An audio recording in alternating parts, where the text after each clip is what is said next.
ओम शांति। भगवान ने आकर राजयोग सिखाया और सिखाया इसलिए कि आत्मा को पावन किया जा सके। ध्यान रहे, बिना योग बल के कोई भी पवित्रता का सुख नहीं ले सकता। कर्मेंद्रियों को दबाया जा सकता है, उन्हें नेचुरल रूप से शीतल नहीं किया जा सकता। जिन लोगों ने पवित्रता का मार्ग अपनाया है उन्हें भी ये बात अच्छी तरह ध्यान में रखनी चाहिए। वो ऐसे ही पवित्र बन गए और सोचते हैं हमें पवित्र जीवन जीना है। ऐसे नहीं होता। आप अच्छा योग अभ्यास करें। रोज 4 घंटे राजयोग मेडिटेशन तो होना ही चाहिए। उसके बिना न कर्मेंद्रियां शीतल होंगी, न पवित्र बनने का बल प्राप्त होगा। पवित्रता में बहुत ज़्यादा शक्ति है और जिस पवित्र आत्मा ने कर्मेंद्रियों को जीत लिया हो वो तो इस संसार के लिए जैसे मास्टर ज्ञान सूर्य हैं। ब्यूटी है वो संसार की, संसार में लाइट और माइट फैलाने वाले होते हैं। ऐसी थोड़ी आत्माएं भी इस संसार के लिए बहुत बड़ा बल प्रदान करती हैं। सब जानते हैं, पहले असरतन 8 महान आत्माएं जिनकी पवित्रता संपूर्ण निर्विकारिता में बदल जाती है, जिनकी पवित्रता बच्चे के समान हो जाती है, जिसमें अपवित्रता का ज्ञान ही नहीं रहता, वे सबसे महान आत्माएं, उनकी पवित्रता प्रकृति को पावन करती है। उनकी पवित्रता इस सारे संसार में सत्य धर्म की स्थापना में बहुत बड़ा सहयोग प्रदान करती है। दूसरे 108 यानी 100 और ये 108 विजय रत्न कहलाते हैं। इन सब की पवित्रता जो योग बल से प्राप्त की हुई होती है वो संसार को बहुत बड़ा बल प्रदान करती है। तो हम बहुत ज़्यादा ध्यान दें।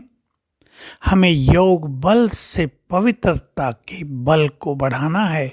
इस संसार में 2 ही बड़े बल हैं चारों युगों के लिए, एक योग का बल, एक पवित्रता का बल। तीसरा बल भी होता है जिसे ज्ञान का बल कहते हैं। उसके द्वारा योग भी सहज होता है, उसके द्वारा पवित्रता को भी सहज अपनाया जा सकता है। तो हम योग बल से अपनी कर्मेंद्रियों को कंट्रोल में करें। हमारे आदेश को माने वे नैन वही देखें जो हम देखना चाहते हैं। आप कहेंगे हम तो शरीर को ही देखना चाहते हैं। नहीं, जो राजयोग के मार्ग पर हैं वो तो आत्मा को ही देखना चाहेंगे। आंखें आत्मा पर ही जाए, देह दिखता है पर फीलिंग ये हो बैठी है चमकती हुई आत्मा। मन वही सोचे जो हम चाहते हैं। मन किसी को देख कर पवित्र संकल्प न करे। आप कहेंगे ये हमारे बस की बात है क्या? कान व्यर्थ न सुने, मुख व्यर्थ न बोले, क्रोध न आए। ये कर्मेंद्रियों के कंट्रोल की स्थिति है और ये हमारे वश में है। हमें बहुत अच्छा अभ्यास करना चाहिए। मैं मास्टर सर्वशक्तिवान हूँ, स्वराज्य अधिकारी हूँ, कर्मेंद्रियों की और देह की मालिक हूँ। साथ में योग बल भी बहुत बढ़ा देना चाहिए क्योंकि योग बल के बिना मन को अपने कंट्रोल में नहीं किया जा सकता। इसलिए अपने अंदर एक संकल्प पैदा करें। हमें कर्मेंद्रियों को शीतल करना है, कर्मेंद्रियों को वश में करना है, तब हम मुक्त हो सकेंगे। यहीं हमें मुक्ति का सुंदर अनुभव होगा। मरने के बाद मुक्ति का अनुभव इतना श्रेष्ठ नहीं है, वहाँ कोई अनुभव ही नहीं है। सच तो ये है, यहाँ हम मुक्त अवस्था को प्राप्त करेंगे, कर्मेंद्रियों की अधीनता से ऊपर उठ जाएंगे।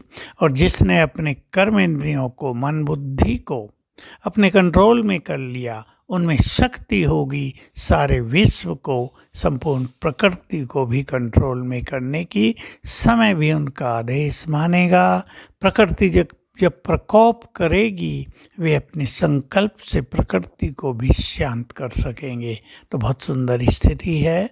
कर्मेंद्रियों को कंट्रोल करना होगा ज्ञान के बल से और योग के बल से। ओम शांति।